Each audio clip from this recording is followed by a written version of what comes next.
Ma'am, you're not listening to me. I don't have time to research this right now. I'm telling you, I will look at it, but it's not an emergency at this moment. Well, it So kind of is because it's been sent to Ma'am, collections. Miss Meggerly, Katie Meggerly. Yes, hello. Hi, Miss Meggerly. How are you? I'm okay. I'm in class now, so sorry.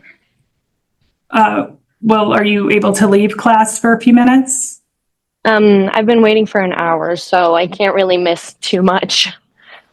Understood. I mean, and we've talked several times. So what I'm looking for is where you are on payment. What can you pay today?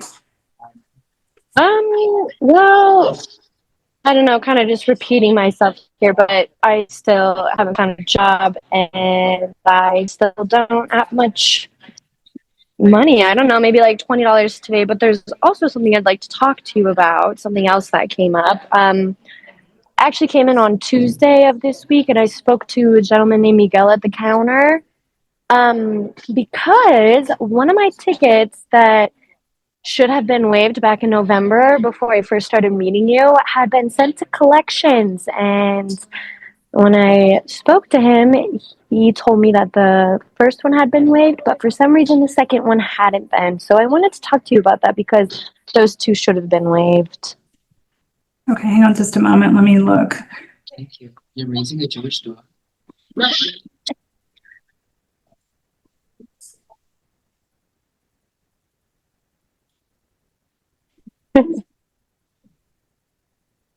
There's 3 names. All right, so my notes from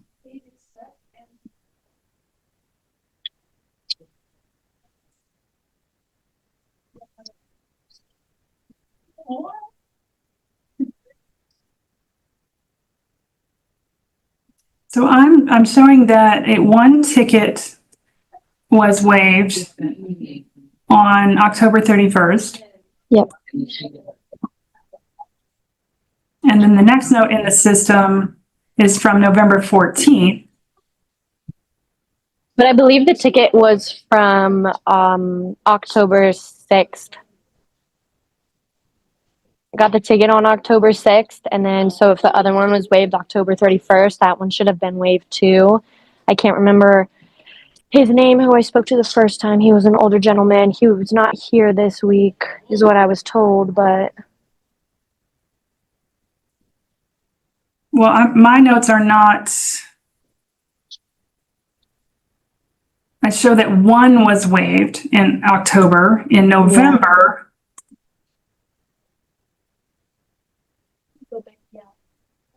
your mother came in and made a payment.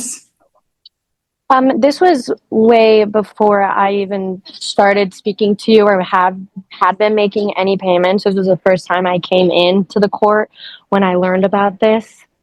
All right, so what I need you to do is, with respect to any ticket that's supposed to be waived, I want you to find what information it is. So I would need like a ticket number and what day it was waived on. So, and email the court. And when you do that, I will look at it. Well, I have the ticket number. I have the date of when it was given to me. It was overtime at a pay station, but that was back when I was living up in the Mapleton area on Pine Street when I had my parking permit. But right, but the issue is not, it's whether it was waived or not. And so what is the ticket number and what day was it waived on? Well, if I can find my paper, it should have been waived on the same date that the other one was waived. But you told me earlier that date was in November. No, I said October. The ticket, I came in like November. I can't remember when I came in and started this wonderful weekly meetings with you, but it should have been waived because that first one was waived, and the gentleman I spoke to told me that he would waive both of them because because I had a parking permit up at Mapleton for that neighborhood. But in the meantime, I purchased my vehicle from my mother and I got a different registration and a different license plate, and it never got updated. Okay, so what I need you to do is I'm going to have you put this in writing to the court, requesting waiver of this other ticket. Well, this is why I came in on Tuesday and spoke to Miguel at the front counter. Well, it sounds like it didn't get waived on Tuesday, so you're asking me to waive it. Well, I told him that I was going to be meeting with you. I understand. What I'm telling you is I don't have time to research it right now. I have a 2:00 docket. And so if you need to put it in writing and as best you can remember all of the facts, email it to the court, and I will deal with that. Most important to me is what day it was waived. I'm not asking you right now. I'm asking when you put this in writing. Well, it should be on your whatever day that the other ticket was waived. Okay, I'm looking at my paper right here. So ticket Ma'am, you're not listening to me. I don't have time to research this right now. I'm telling you I will look at it. But it's not an emergency at this moment. Well, it kind of is because it's been sent to collections. Miss Meggerly, I can ask that the collection stop on your account. I can ask you that. And that's not an issue anyway. Ultimately, we can get that taken care of.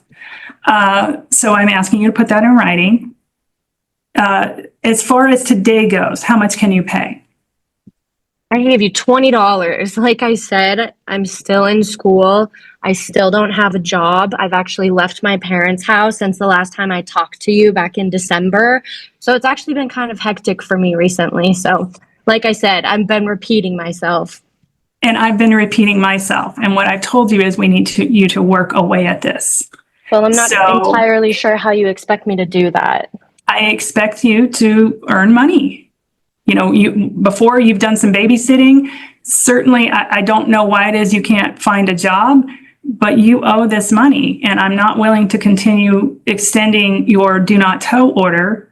The last time you were here, I gave you a long time and told you I wasn't going to extend it without you working towards it. And the more money you can pay, the longer I can extend it. $20 payment doesn't do a whole lot. I understand that, but like I've said, you know, I pay for my car insurance with the very few funds that I have left that I saved before I started school. And I hear you. You're saying the same thing over and over again. I hear you, but you need to earn some money and pay this down. It's not going to be postponed until you finish school and get a job. Okay. It's just kind of difficult. I mean, trying to succeed at one thing while also trying to do another thing, which then puts me in the position where I potentially fail another thing. I mean, you can't succeed at your job if you're trying to find another one, can you? Well, I've certainly done that before, but also if it's so financially difficult, you know, I don't know what the situation is, but it doesn't sound like moving out of your parents would have been the best thing for you to do. Like I said, I feel like you have unrealistic assumptions about the relationship that I have with my parents, even though my mother was involved at first. Your mother was very involved. Does not mean that she's willing to help me. And that's fine, but you still owe this money and you need to work to pay it down. Well, like I said, I still have not been able to find a job and I've been rejected. I've been applying online and like you said, people want to see online applications more so than they do in person. I've been doing both and I still have not received any callbacks. And I've applied to over, I'd say 70 jobs in the Boulder area, out in Louisville and Lafayette and Denver. I cannot find anything because my schedule restricts that ability. But what you've told me is that you're available on the weekends. So there are lots of places that will take people who will work on the weekends. So you just got to entirely, ma'am, my courtroom. Okay. You need to work towards that. If you want to pay $20 today, I will give you 2 weeks, but that doesn't mean every time you pay $20, I'm giving you 2 weeks. The only reason I'm giving you 2 weeks now is because we're not having a docket next week. So I will take your $20 payment. You have a do not tow order until the 24th. But again, I cannot say this strongly enough. You need to work down on this.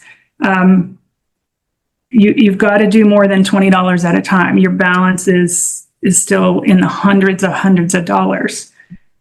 And I've paid a couple $100s to you as well. And I'd like to mention that I've been sitting here for over an hour and a half, missing school, missing my class, waiting. And I've been doing this for the past 6 or 7 weeks with you. And it's really, really harming my education. Ms. Meggerly, I understand you're frustrated. I'm frustrated too. I am frustrated too. But that's how it's going to have to be. You want something that I am not willing to offer you. You basically want me to postpone everything. The fact of the matter is you earned these tickets.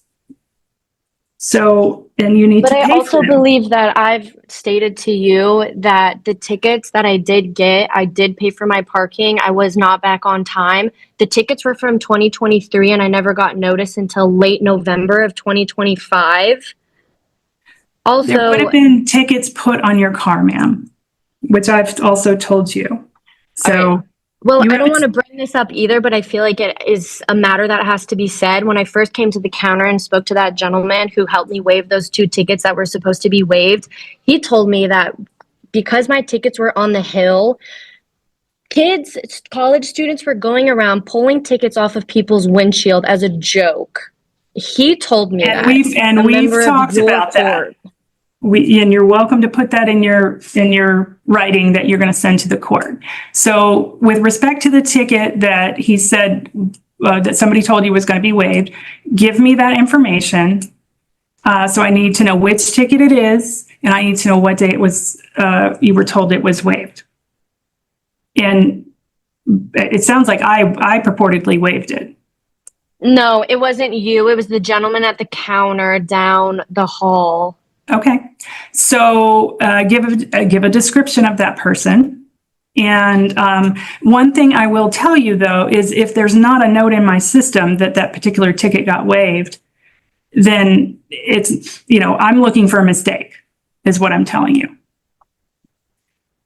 The other thing I will tell you, Ms. Meggerly, is, I am willing to work with you some on these tickets, but I need you to work with me. So it's not that, I'm not flexible at all. I need more of an effort on your part. I mean, I feel like you've been telling me that, and there hasn't been any leniency with these tickets in my current situation. You keep telling me that I need to make a payment with the money that I don't have. I hear you, but occasionally you have been able to get a babysitting job. And like I said, it's, there are places that will hire people for the weekend. So. All right. So I'll look for a $20 payment today. Yeah, so what's the email that I have to send this into? You'll have to wait a minute. Nick has left the courtroom and I don't know what that email is off the top of my head. So when Nick comes back to the courtroom, he can send that information to you in the chat. All right.